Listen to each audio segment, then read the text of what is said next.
Hello everyone, and welcome. Welcome everyone to the second Up Close and Policy seminar of this year. The goal of this seminar is to look at how we can inform policy in an international context from a researcher's point of view.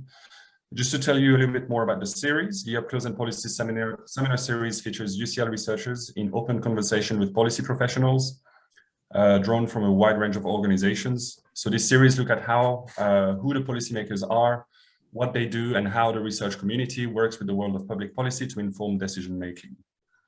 So today we welcome three fantastic speakers. We have Professor Monica Lakhanpaul, who barely needs an introduction anymore, but she's a professor of integrated community child health at the UCL Institute of Child Health. Monica's work is focused on using structured collaborative and participatory methods to co-design interventions for community health issues. Her work has taken a life course approach and is primarily addressed at problems such as nutrition, asthma, and disability relevant to South Asian families in the UK. And part of her work now is to use this knowledge to address problems globally. We have Dr. Priti Parikh, who is an associate professor within the Bartlett School of Sustainable Resources at the UCL Faculty of the Built Environment. So Priti also heads the Engineering for International Development Center. Priti and her team research infrastructure solutions in resource challenged settings, and they provide evidence for links between infrastructure and SDGs, and they explore the impact of infrastructure on well-being. We also welcome Dr. Sandile Mbatha, who is a senior manager in research and policy advocacy at the eThekwini municipality, which includes the city of Durban and the surrounding area in South Africa. So unfortunately, we're supposed to also welcome Hemant, who works in India currently. Unfortunately, he had COVID and will not be able to join us, but Monica will be able to try and give us his perspective on the work they've been doing together. So today we will be giving our speakers a platform to share and reflect on their experience in working with policymakers in an international context. They will discuss experiences in influencing policy through community engagement in India, as well as through regional and national cross-sectoral partnerships with government officials in South Africa with Sandile's input. And yeah, that's a little bit of housekeeping as well. Please ask questions in the chat. My colleague will funnel them towards us. We aim to finish the meeting at 5:02 to let everyone go to the next seminars and meetings and classes. Yeah, feel free to ask questions and we'll transmit that to the speakers. So that's enough from me. I will let Priti introduce herself and Sandile, and talk a little bit, give us a little bit of context on their current and past collaborations. Yeah, the floor is open to you, Priti. Thank you so much, Simon. I mean, first of all, I wanted to say it's such a pleasure being here today with colleagues, collaborators I've known for years. I mean, I've known Monica, Sandile for God knows how many years, and Hemant as well. And it's a shame Hemant cannot join us today to give us the community perspective. It's with great pleasure I introduce Sandile and the long-standing collaboration we had. I remember over a decade ago, Sandile reached out to form more research-related academic collaborations. Subsequently, Sandile was invited to UCL as a visiting academic. And the conversations very much over the period of 8 years was around how to create impact on the ground through evidence-driven research, how to engage with policymakers, how to engage with communities. And I've always been struck by Sandile's passion, his motivation to do good for society, to use his voice where he can to institute this change. And the project, our most recent project, is an exciting project funded by UCL Grant Challenges and Global Engagement Office. This project was instituted during COVID. So building on our long-standing collaboration and trust, we had to engage through COVID using creative online tools and develop collaborative means of collaboration. The objective of the project was to create an evidence base to showcase why infrastructure, in particular sanitation, is so important for achieving the Sustainable Development Goals. And Sandile has been an absolute star in Ethiopian municipality, where he's brought together colleagues from different departments, ministries to form a SDG committee to institute institutional change at the policy domain. So it was a real privilege to be part of this collaboration with Sandile, where as academics, interdisciplinary academics, we could influence and inform and shape that process. And Monica was very much part of that process. I come from an engineering background and she comes from a strong health background. And in a way, I think we are either the dynamic duo or the terrible twins who now partner across a wide range of projects to bring together those interdisciplinary expertise. And the reason I think why we connect quite well is we're both passionate about engaging with local communities and policymakers. So I'm going to stop here. I'm sure Sandile will talk about our collaboration and the value creation in due course. Thank you. Thank you very much, Priti, for this great introduction. Monica, would you like to introduce kind of your side of the work you're currently doing, and even though Hemant is not here, how your collaboration maybe emerged and how you came to work together with Priti as well? Yes, no, that'd be great. And again, just building on what Priti says, thank you for inviting us to talk to everybody today. And I hope there'll be lots of lively questions for us to answer. So I'll try and keep this short so we don't take too much of the time introducing ourselves. But really, I've come from a background, as we said, participatory research, and then translating that into policy. So a very ground up approach, grassroots level, trying to work with the community to understand what the challenges are within the community that can then be fed back into policymakers. It's a very bottom-up approach to do that. You know, we know that there's always a distance and a divide between what policymakers want to do and what they think is feasible. And then if you go onto the ground and actually see what's happening on the ground, actually implementation of the policies may be very, very far away from what is written on a piece of paper. So with Priti and the Panchil study, and Julia, our PhD student, is actually on the call on the seminar as well, which is wonderful. We actually went out into the community to work with community champions to actually understand what the challenges were in the villages, in the rural areas in India. And that's where Hemant, who unfortunately isn't here, was actually from the nearby area, from Jaipur, and worked with one of the third sector organizations, Save the Children, and actually worked in the field with the community, built the community's trust up so that we could understand where the barriers to implementation of some of these policies were. And then we utilized that information to feed back up into roundtable discussions with policy makers at a higher level. And we used, again, we're going to be talking about this a bit later, but we used tools like Priti's talked about, different artistic tools. And we used artwork, we used drawings, we used skits, we used drama as a way of engaging with the community. And so we can build on that discussion and talk a little bit about that. But Hemant and I and you know, Priti, we've been working together for a very long time now. And I think that's part of what we'd like to pick up on, is it's this relationship that Sandile, Priti, me and Hemant have really built a very strong relationship together over a number of years, which actually builds that partnership approach. So I think, you know, the quick coming in and coming out of a country, we've tried to avoid, and we've tried to really invest a lot of energy into long-term relationships. Thank you. Yeah, that's fantastic. And then we can tell you've worked together for a long time and participated on many projects.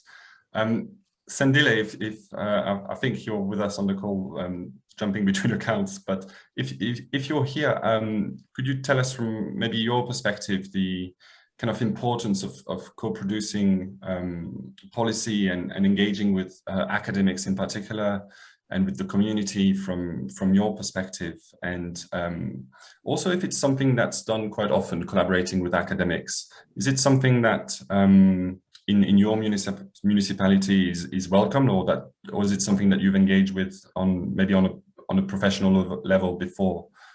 How important is it that co-production with academics? Thank you so much, colleagues, and thank you. And sorry for fiddling with my camera and my network. I keep on shifting between devices, so I hope you'll forgive me there. So thanks, Priti. Thanks, Monica. So yeah, as Priti said, we started working a couple of years ago, and at the time when we were working together, I was not at the municipality, so I was not necessarily with government, but there were sort of very close link with government and the work that we were doing. And what becomes really difficult, especially when you're working in a public sector, is sort of dynamism of the space, that it's always about delivering services as quickly as possible, and there's no time for a lot of reflection, and the policies are made sometimes out of instinct. They're not or sort of political processes drive policy more than the actual data. So part of what has been very important for us is really relying on academics from a sort of very in-depth scientific research that has been done, and see how we translate that into policy. Whether this has been done a lot in my municipality, it's something that is not very usual. So some colleagues have tried to do it.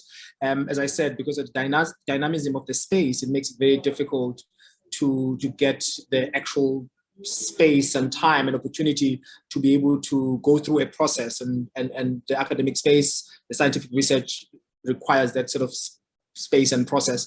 So it's been very good, and it's been very well received at both political and administrative level, because of the sort of results that we've been able to achieve through that. But some of it, we'll talk about it as we go. But it's something that has helped us a lot as a municipality to really ground ourselves in data, and the decisions that we make are grounded in scientific research.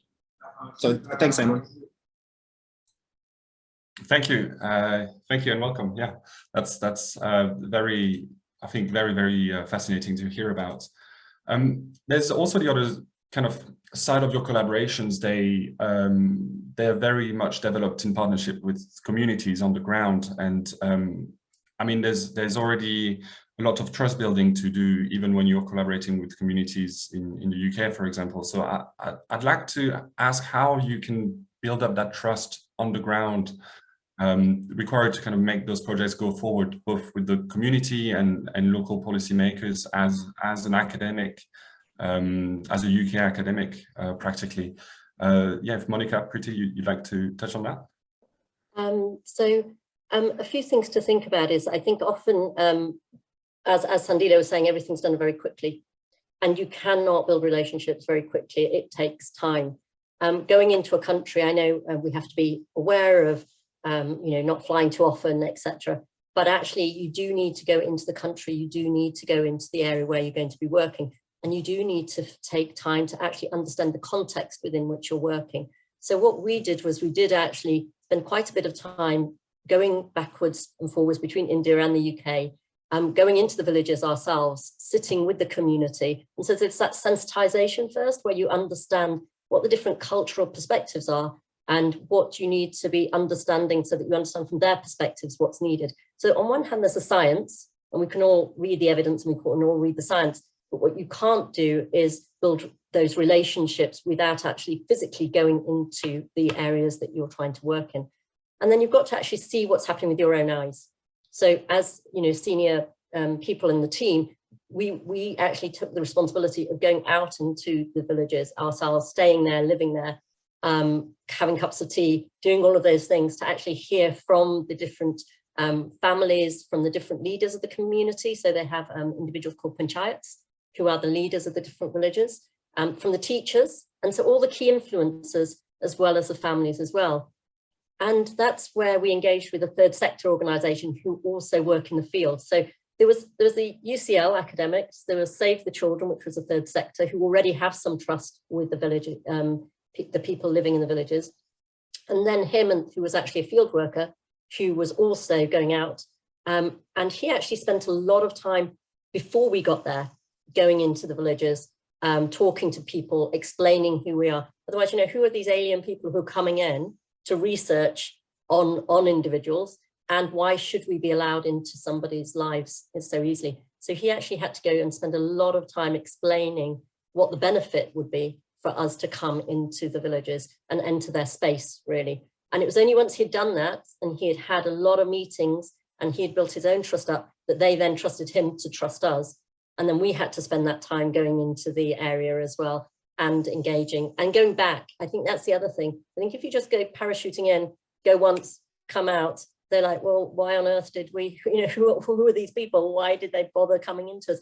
So you have to go repeatedly and they get to know us. And actually what's happened since then is we've been working with the village, the people in the villages for quite a few years now on different aspects of work and getting their perspectives. It allowed Julia, our PhD student, to go in there to do some work there as well herself, because we already had that relationship with them. And then we also engaged with community champions. So once the individuals trusted us, we then engaged with community members to become community champions, who then had a closer relationship with us and became the voice. And this ended up actually in a roundtable discussion with policymakers. And one of the leaders told Singh, who actually came and spoke to policymakers about how he felt the challenges were about sanitation or hygiene or child health.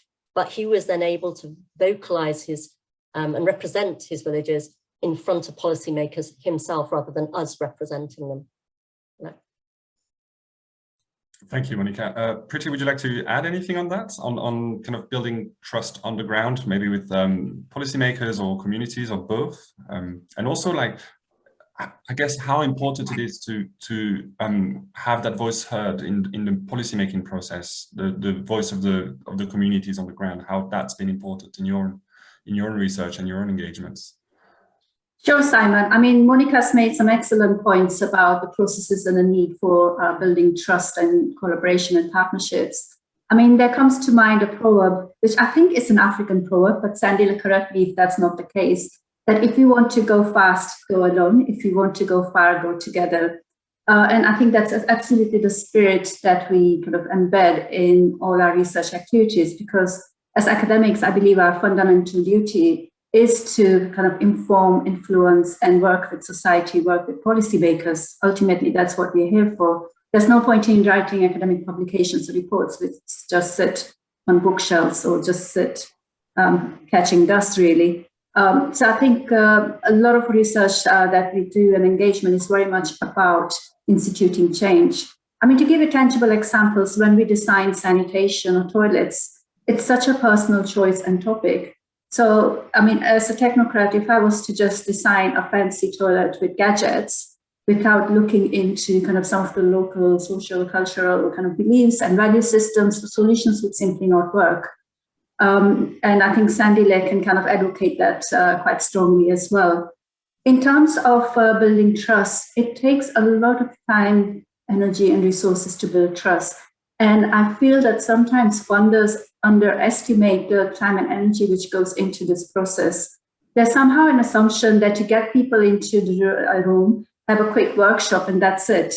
That's your public engagement. That's kind of your building trust, collaborative process done. But it's actually a long process. It's not a product. And I think that needs to be kind of accounted into kind of mainstream funding streams. It's an activity which is underrepresented, an activity which is not well resourced, I think. But if Sandile wants to add to kind of more the value of what we call community voices into policymaking, I think he could do so.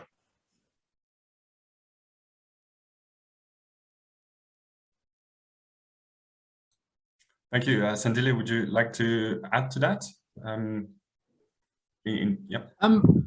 Thanks, Simon. I think it's been well covered by my colleagues, and it's really just about building the trust, also finding methods to co-produce along with the community as well in what you do. As a state, we're in a very difficult situation because the trust is constantly eroding because we're a very rigid institution, and we find it very difficult to engage with our public, which we're supposed to be at least experts in, but we're not. So constantly, when we have these engagement with academics and doing some of the work that we do, it enriches our ability to engage with our communities and find sort of new ways of collaboration that are a bit outside of the state paradigm, because the state is so used to imposing things, and I think COVID has really illuminated some of these things, how the state sort of often imposes its ideas on people without allowing people sort of internalize ideas and contribute to decisions that are being made. But what we're doing, we're trying to change that through various methods and sort of trust building. So I think Priti and Monica have touched on those issues, and I like the question that's been asked by Chris on the chat, and I know you'll come to it, but it's also very important, especially understanding UCL academics or British universities' positionality in former colonies. So, you know, I don't know whether you can call them former colonies, but countries that were sort of colonized before. And how do you sort of justify working with this institution at a political level? Because in some spaces there's still sort of political issues that sort of linger and affect how we collaborate. And we've been lucky in our space because we've found ways to sort of justify the relationship we have with UCL, because it's not a relationship that comes to impose things that academics want to do, but it's to enrich what we are trying to achieve and assist us to achieve the objectives that we want to achieve as a city. So I'll stop there for now. Yeah, thank you, Sandile. I think we can touch on that question a little bit more than that Chris asked in the chat. Because Monica, you also highlighted the importance of not simply just parachuting in and coming in with the idea of like, okay, we're going to change how things are run, for example, and it's especially important when there's a history of colonialism between two different countries. So yeah, if maybe from Monica and Priti, we can hear about a little bit more about your reflections on how UK-based academics can influence policymakers in countries with the history of colonialism, and in ways that acknowledge both history without falling into behaviors that could be construed as neo-colonialists. So yeah, you've touched upon that, but maybe we can expand on that. No, thank you. I think that's a very important question. And I think currently it's a very sensitive area, and I think we have to be very, very careful about how we work with other countries. When you're creating policies or informing policies, you have to be very aware that they're not our policies, and they're policies for the country that we're actually working with. And we are there as supporters, facilitators, to add value, and otherwise why are we there? But actually there is a danger that, you know, universities can go in, it's their project, funded as their project, and they try and take some control over it. And I think that's where it has to be really flipped. What we are here for is to understand the context and understand who are the influences within the countries that we're visiting.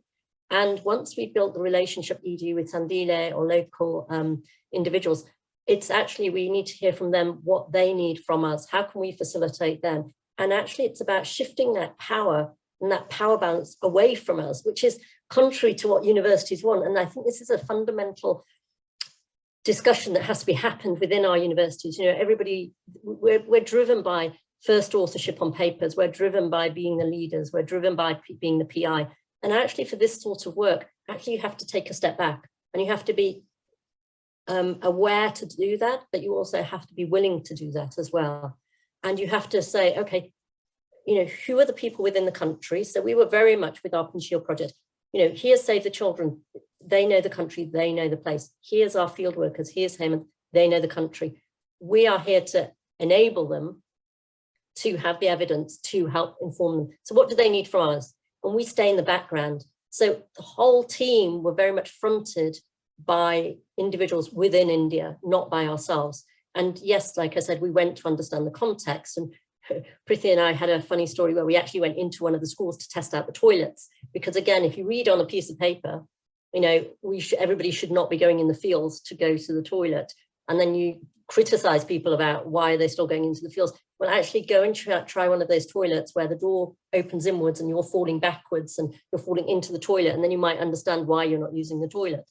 So we actually both did that. So you have to go and try and understand what the policies are and why they're not being implemented. But like I said, be very humble and stay behind the scenes whilst doing the academic work that we're very good at doing, and take the leadership from individuals like Sandile. You know, what does Sandile want, or what does the government want? What do they want? And they tell us, not the other way around. And an example actually is, you know, Julia, like I said, our PhD student, actually learned the language as well. She learned Hindi as well before she went to India. Not everybody can do that. But again, it's just having that sensitivity that, you know, well, why should we go in a country and everybody able to speak our language and speak English, and then we behave in a certain way? So just to complete that, I think it's also doing some groundwork before you go. I've talked about this before, that I think in UCL, we need to have cultural sensitivity training.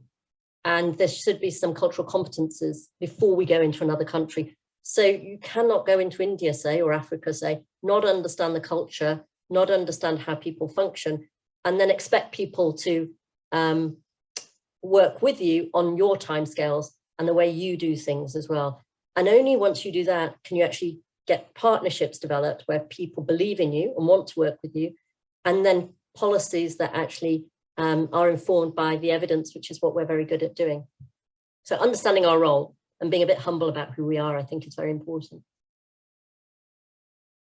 Hand over to Priti. Sure, thank you, Monica. I mean, Sandile and Monica, you both made excellent points. I was just reflecting on my career pathways. I worked in industry for 15 years before becoming an academic. And in industry, in engineering consultancy, it's very much about teamwork. You get together as a team to deliver a project on the ground. And then when I came to academia, I realized that the drive in academia often is about being a PI, publishing in high impact journals, and sometimes it can be centered around the individual, the academic, and their academic needs. And I think we need to kind of shift away from that. And I totally echo Monica's point about being humble, humility, going into a context, going into a project, a situation with humility. And somehow there's this assumption sometimes that when we as academics go to a different country, that we can teach or educate people, or we can impose our knowledge base on them. But actually, I found in most instances, whenever I have traveled, whenever I have interacted or engaged with colleagues overseas, they are the ones who motivate me, they are the ones who inspire me, and I end up learning much more from them. I'm not sure if they learn from me at all, but I definitely learn much more from them. Whether it's about applying, say, engineering solutions in a different context, whether it's about different perspectives on those solutions. And actually, it gives me kind of diverse viewpoints and perspectives and new ideas. So I think humility is fundamental in this, acknowledging that we are here to support and engage and enrich and learn from colleagues overseas. Back to you, Simon. Yeah, thank you. I do think it's very important to address that topic, because it is a big part of the collaboration. In a different type of culture, I imagine in work culture, we often say academics have, you know, longer deadlines and policies, all about policy window, and that can create some barriers to collaboration. I was wondering how. If that was the case in your own collaborations, if that's exacerbated when you're working abroad, perhaps, and maybe to start with Sandile and seeing it on the other side, did working with academics bring its own set of challenges for you, or did it bring you different insights on the academic culture? Yeah. No, thanks, Simon. I think very good points have been raised around the issue of building trust, and trust starts with acknowledging the sort of complexities that exist in a context where you work. And I think for us we're very privileged to work with Priti, because she had been to Durban many times, countless times, really working on sanitation space, and so she understood the sort of complexity of the context itself, but also the process that is sort of almost completely different than that in the academic space. So when we do a policy development process, it's very different than when academics are doing a policy paper. So what the colleagues at UCL have done, which I appreciate a lot, and I haven't really spoken to them about, is listening more, and allowing opportunity from the officials. And some of the officials have never been in academic space. At least, unfortunately, I'm a recovering academic, so I do sort of understand some of the sort of pressures that academics have in terms of to package and align the projects that they do, so that it ultimately contributes to to journals, to publications, and so forth. But what Priti and the team did is to sort of allow our officials to guide the process. Who do we need to contact? When do we contact them?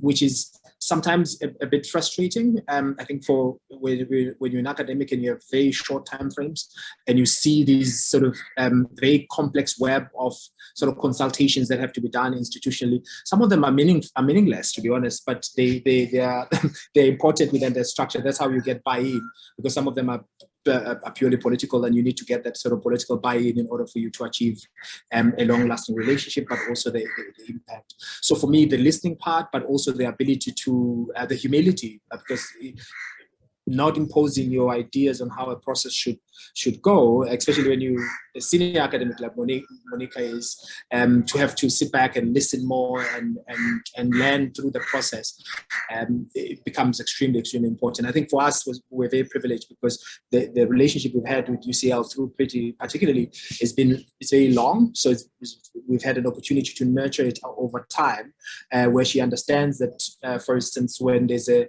political change of a mayor, we cannot do any data collection. We cannot talk about a project that we are doing for next year or something like that. So we have to sort of move back and forth. So that helps a lot. And maybe also a little bit on the understanding of the positionality of UCL as a British institution in a South African context, which is of course it's a former colonial, that sort of post-colonial relationship that exists between the UK and South Africa becomes extremely important in how then academics sort of navigate that space. And I think you could navigate it either by being oblivious to it and not really dealing with it, or dealing with it by sort of recreating a better relationship. And I think there's an example that I have with, with UCL. I hope there's no colleagues from the British High Commission here. But the projects that we've done with UCL and the project done with the British High Commission, and you see the level of approach and how the other one approaches with a level of authority that this is how we're going to do it, because we're going to put funding into it. So therefore, you need to do X, Y, and Z for us to be able to do X, Y, and Z. And often those relationships don't really work very well, and you don't get the kind of buy-in you need to get. But when you look at how UCL as an academic institution has done it, to saying, well, we have this kind of capacity and support that we can provide. How could we better align the capacity and the resources we have to assist to achieve X, Y, and Z, right? It's a very different set of questions, rather than saying, I have money because I can't give it to anyone and I'm not playing in the EU anymore, I'm playing by myself, come and play with me, but here are the rules of the game. So I think the academic space has that opportunity to then sort of align itself better to local government in particular. And for us, it's been really incredible, because the buy-in is really huge, particularly on the SDG localization, because it's coming to the opportunity where we needed it. We knew we needed it, but also the resources and the capacity that came from UCL was not an additional component to what we're doing, but is to enrich and improve what we're doing. So I think it's been done very well, and it's something very positive that I appreciate Priti and the colleagues on. Thank you. Thanks, Simon. Yeah, thanks, Sandile. Yeah, if you can hear me, yes, I'm unmuted. Thanks, Sandile, very much. That's amazing insight, and I think that that insight into having humility when approaching policymakers, I think, regardless of the context, is especially more important in international context. But that's something we also sometimes miss from academic policy collaborations, even between an academic and a government department, for example. That expectation that the timeline will have to follow the academic's timeline is too often the case. Monica, Priti, would you like to add on those points, the importance of humility when reaching out to collaborators, and how essential it is to create a long-lasting relationship, maybe? Yeah, I could add two things. One is part of what we're doing is these what somebody would consider soft skills, and actually they are the critical skills. You can be the most cleverest professor or the most cleverest academic in the world, but it will have no legs at all if you cannot engage with people with whom you're working. And or you could be, not the most intelligent people, but you get the furthest because you people want to work with you. And I think that's the biggest learning we should have at UCL is you need to teach our career researchers these other skills as well. Yes, it's great to be able to analyze the evidence. It's great to be able to do that. But actually, we're on the front line and we're talking with people, and we need to give them some training about how to do that. Probably I just learned it by default, falling over and having to pick myself up and, having to reflect on what I did wrong. Also understanding how to give the community, or whoever it is, the community, whatever community in the broader sense, a voice. How do you do that is really important. So Hemant's not here, but I know one thing Hemant wanted to say was that when he first came to our meetings, he was very quiet. And Priti will remember this, didn't say a word actually to anybody. And now he's one of the most valuable assets we have. And he's a wonderful, wonderful community leader. But we needed to recognize who around the table was not speaking, because they felt obviously there was a hierarchy. And actually we had to work quite hard at breaking that down and saying, picking people up and saying, well, what do you think? You're out there in the field. And they felt that their perspective wasn't important because they were working with the community and they weren't in an ivory tower. And actually it took us to say to them, no, we want to hear from you. And that's what we're here for, basically. So we had to unravel that quite a bit. And I think that was a culture difference as well. They were not very sure about how to do this. And I would always say, you tell me what the problems are. And they'd say, and how we should do co-creation with the community. And they say, no, what's the co-creation methodology? I'm like, I don't know, you tell me what the co-creation methodology is. And actually we spent a whole day going backwards and forwards with them expecting me to tell them what to do, and me going, no, I'm not going to tell you what to do. This is your place. I'm here to facilitate. What would you like me to do? And we it's quite an amusing day, I still remember, but a very, very valuable learning of how to shift, how to work hard at the beginning to shift that discussion away from us to the people who it really meant something for. Sorry, I could keep talking, so I'm going to hand over to Priti. Fantastic, thank you very much. Priti, would you like to add anything briefly that maybe Monica or Sandile have missed? I think once again, points are well covered. I was just reflecting in the engineering world, and I'm in the midst of designing a new undergraduate program, and we have discussions on what a future engineer should look like, what type of skill sets they should represent. And there's been a lot of discussions on the fact that we see engineers as people who solve problems and challenges for societal impact. But we quite often, if you look at engineering programs, most of the program is oriented towards how to design X, Y, Z. What are the technical characteristics and specifications for safe and robust design? But there's very limited kind of emphasis and focus, not just on management, but more on kind of thinking out of the box, leadership, engaging, working, collaborating with local communities, with policymakers, i.e. the context in which leadership sits. So I think those are kind of discussions and debates which are emerging in my field, but I'm also very conscious that in instances, academics, experts who often go out and do this type of activities are not seen as technical enough. So I think there needs to be also a shift around what is an academic in the 21st century. What type of people, what type of skill sets do we need to address concerns, issues such as climate change, urbanization, conflict. And in order to address those challenges, it's vital, it's fundamental that we engage, we learn from local communities, the day-to-day lived experiences. It's vital that we are able to support, engage, inform, and influence policy. I'll stop here, Simon. Well, thank you very much. Yeah, I think that's very important in understanding what is an academic and what skills they might require to really have impactful research that can be used throughout the world. Okay, I'm going to maybe zoom a little bit into the actual kind of process of working together. There was a question about co-production in the chat and co-creation. So maybe you can illuminate us about how do you learn from each other's mistakes in the co-creation of research? Any most valuable mistakes, perhaps? And maybe to touch onto that, how do you maintain co-production throughout a project? Because you can get it at the start, but if one side of the team is doing the majority of the activity and delivery, how do you stay in touch with the other side throughout a project? If any of you would like to get started. I could get started, but I don't want to keep hogging the floor, so you just tell me when you want me to be quiet. But I think one thing we have talked a lot about today is this long-term relationship. And I know that often career researchers or researchers and policymakers, people particularly in policy, are coming in for a very short time and parachuting out, parachuting in, parachuting out. They've got lots of different jobs they have to do.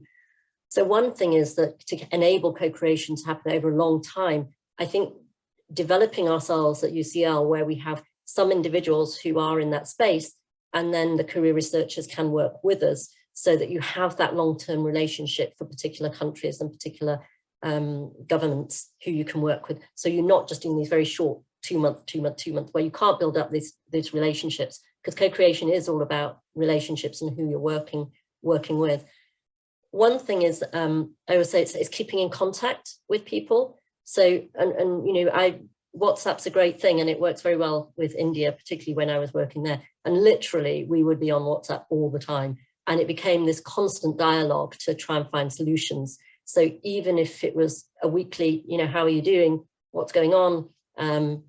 Oh, I've had this problem. I've tried to work with the community, but this is not going on. There would be a very, very constant dialogue. It takes energy. And you have to have a lot of energy to do this if you want to do it properly. And it takes passion, and it takes wanting to do it, and understanding and having belief in what you're doing. But that, it does mean weekly phone calls. It does mean sometimes daily WhatsApps, even more so sometimes, on top of going out into the country when you are allowed to go into the country to do. I mean, we've managed to continue our working relationship through COVID only because we had such good relationships before COVID. And that's why we've been able to maintain all of this work. So yeah, I'd say it's you can't get away from personal human engagement, friendship, trust, and that belief in each other, really. Thanks. Would you like to touch on those points as well, Priti and Sandile, maybe briefly? Sure. I totally echo Monica's points about communication and staying in touch. I mean, if we put our careers into perspective, let's say we have kind of a career of 30, 40 years. Through the course of our career, we often come across individuals, partners who we think are inspirational, amazing, and exciting. And I think Sandile was one of them. So I think what happens is, in your career pathway, you will meet individuals you want to stay in touch with and engage, irrespective of whether you have funding at that point in time. And then, of course, what happens is there's this magic moment where there's a right opportunity, there's a need for inputs, and things come together. But it does require this open communication and this link to be established. I mean, the way I approach my research is I have what I call teams or portfolios. I have individuals that I trust and I stay in touch. And then when the grant call comes up, I apply for those grants.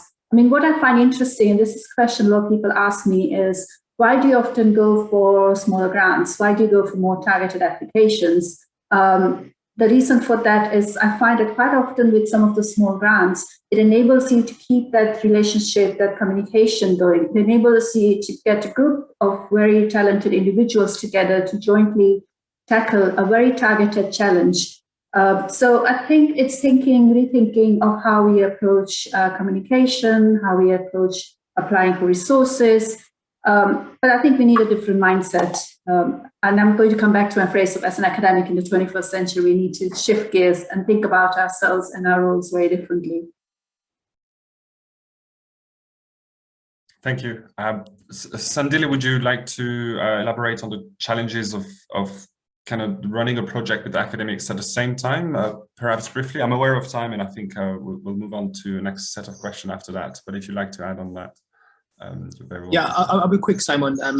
Yeah, I'll be quick. I think the most important, I mean, the challenges that I've had in the past is when you have academics sort of putting a lot of pressure on officials for data collection and the things to happen within their timeframes is always very problematic, because it doesn't show flexibility and understanding of the context that a lot of officials have their day-to-day job that they need to do, and sometimes academic work is not much of a priority, even though it's part of a collaboration, because it may be collecting data that already exists or in communities that are already fatigued with data being collected from them.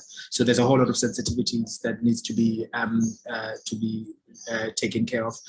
We haven't had that in this collaboration. We haven't had a lot of sort of insistent pressure, but I had experience of a lot of mostly Euro-American academics pushing for data, pushing for the timelines, and timelines that are completely inflexible, which of course it's not a very humble thing to do. So I think Monica and Priti have covered those issues quite well. Yeah, so let me not repeat what they've said. Thank you. I'll just to talk about a kind of different aspect of your respective collaborations. And Monica and Priti have mentioned that art and creativity play a key role in their collaborations, not only in engaging communities, but also in designing outputs that are visually engaging for policymakers to make sure that those policies are actually reaching the policymaker. Would you be able to talk a little bit more about that? If you'd like to start, Priti, for example, and we'll touch briefly on that, and then I think there's time for one more question. Sure. I'll be quite brief about it, because I know Monica has a lot to talk about in this space, and she does a lot more in this space. I was reflecting on the Sustainable Development Goals project, the initial project which formed the foundation of our new collaboration with Sandile. So in that project, an interdisciplinary group of academics in ECL got together. We reviewed 600 publications, and we mapped links between sanitation and all 17 SDG goals. We hosted a multi-stakeholder cross-sectoral workshop to disseminate those findings. And I remember someone from WaterAid stood up and said, amazing work, but we are getting lost in this academic paper. We are getting lost in the report. It's not clear to us what the value of this work is. Can you make the value of this work clear? And then that led to a series of kind of collaborative workshops with WaterAid, where we created very simple, clear, accessible visuals to show what those links were between infrastructure and the Sustainable Development Goals and what it meant in practice. And that really underpinned and formed the foundation of our collaboration with Sandile and colleagues at Equity Municipality. So in a way, we are now increasingly taking complex interdisciplinary evidence, but using visual aids to bring it very quickly in an accessible way to local communities and policymakers. And I'll stop here. Thank you. That's it seems to be more and more important, finding ways of reaching out to policymakers and making them read the recommendations. Monica, would you want to talk a little bit about the role of art in engaging communities on the ground? I'll try and be quick, but I could do a seminar on this. We all say a picture is worth 1,000 words, and what you see actually you understand better sometimes than trying to read every line. And actually trying to read, you don't digest and you don't really see what is going on. So more and more and more over the past few years, I've been engaging with the creative arts as a way of translating information to actually create action in that sort of way, and particularly with policymakers. So an example is we recently had a webinar in India, and some of the chief scientific officers were there and other policymakers as well. We used our photographs from our projects, which were taken out in the field actually by Hemant himself. And we also used short videos, and we also used drawings from children. So we did a workshop with children, but the children actually drew as well what COVID had been like for them, or what life was like for them during COVID. And we had like I said, all of these pictures as well. And we had other animations that people actually gave to us. So the public actually gave us their pictures and gave us their animations or drawings, etc. And we've got this online exhibition, which you can all go and see. So please do go and see it and do the survey, a bit of a plug there.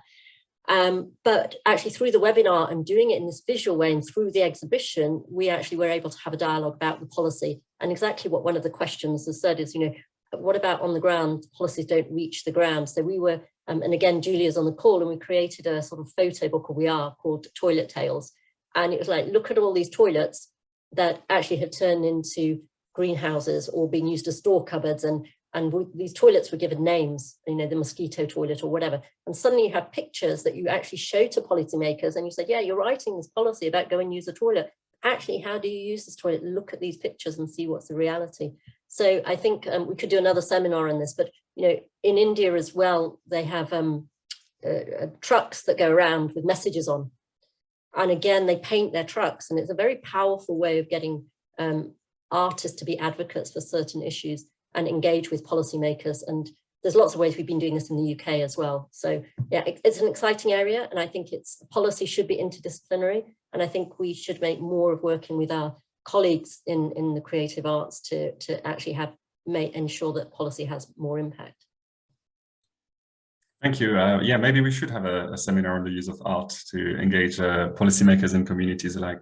I think we've got time for a very final question of fairly broad, but any tips for researchers wanting to engage with international policy partners, whether from your side, Sandile, and we can start with you actually, and go around and close it there afterwards.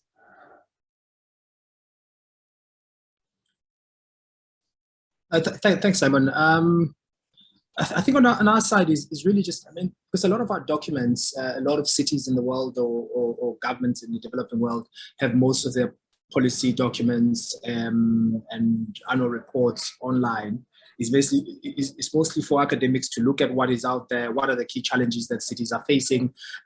So your research proposal or your request for collaboration is linked at least to those sort of key pillars, rather than to link it to your area of expertise that might not necessarily be very useful for the local partner. So I think for us, we've been lucky because, like I said, the relationship we have with Priti comes from long time ago, but it also is dealing with issues that we grapple with on an everyday basis for water and sanitation, and how to improve that, and the issues around SDGs on that as well. So it helps quite a lot. So it's mostly just alignment between what are the sort of governmental priorities in that particular space, and doing a bit of work. I mean, academics are supposed to do a lot of reading on context. So once you understand the context, it makes it much easier to say, okay, these are the areas of collaboration that we would like to partner with you on, and these are the resources we have. And quite often the issue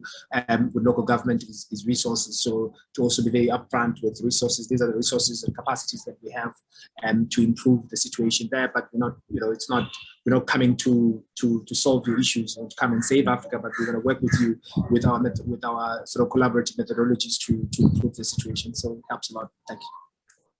Thanks, Sandile. Priti, Monica, any tips for researchers wanting to engage? Brief tips. Priti, do you want to go first, and then I'll finish off? Sure, I'll try and be very quick. So I think one thing I've not mentioned today is being patient. I'm probably the most impatient person on this planet. But imposing my impatience on others does not work, and also it's not appropriate. So I think I've learned over the years to be patient, because people have different day-to-day lived experiences. They have access to infrastructure may be different. So the expectation that if a meeting is at 9 o'clock and everyone has to turn up at 9 o'clock, kind of, as Sandile rightly pointed out, disregards kind of other conflicting needs and priorities. So I think for me, as a researcher, I've learned to be patient and to acknowledge that there's a real world, there's life. Sometimes life comes in the way of things, and things take time. So that's been the hardest lesson for me. I think for me, it's if you think of the word PI, it's not a very helpful word. So I think we have to remove the word I from PI and think, it's not about I, it's about we. That's the first thing. And that's not something we're very good at universities. Because we're all in competition because of our appraisals and because of our, it's got to be the PI's name on it. Actually, that's a disincentive to actually work collaboratively. And I think that's a real problem, actually, because if it's about we will do things together. And I think, the focus on the P, which is partnerships. So change P to partnership, remove the I, and we'll be all in a much better place. And I think what Priti and I have learned together is that we all have different skill sets. So, I'm quite different than Priti. Priti's quite different than me, but actually as a combination, I think we're doing pretty well, actually. And we've learned to be patient with each other over time as well, because we come from very different disciplines. And, you know, my thinking process, creative arts, is all a bit wacky sometimes. But, you know, and an engineer is very, very straight down the line, you know, X, Y, Z. And so we've learned from each other how to be complementary. I think that's it. So be collaborative, be complementary, share skills, and reflect and keep learning. We're always learning, we're always reflecting. Thank you. I think that's a brilliant final note for everyone to take away with them. I think looking at the time, we're going to close the seminar now. I'd like to thank our speakers, Monica, Priti, and Sandile, and everyone in the chat for asking questions. I apologize in advance if we missed some or if we didn't have time to get to all of them. The goal is to either share the recording of this seminar or to translate it into a blog post. So I will message attendees to know how to access that. Yeah, thank you very much for attending Up Close and Policy. I think we're taking a break next month, but we'll start again in March with new seminars. So feel free to look at UCL Public Policy on Twitter, follow the speakers on Twitter as well, and to check up upcoming events on the UCL Public Policy webpage. Thank you everyone again, and have a great rest of the day. Thank you very much. Thank you.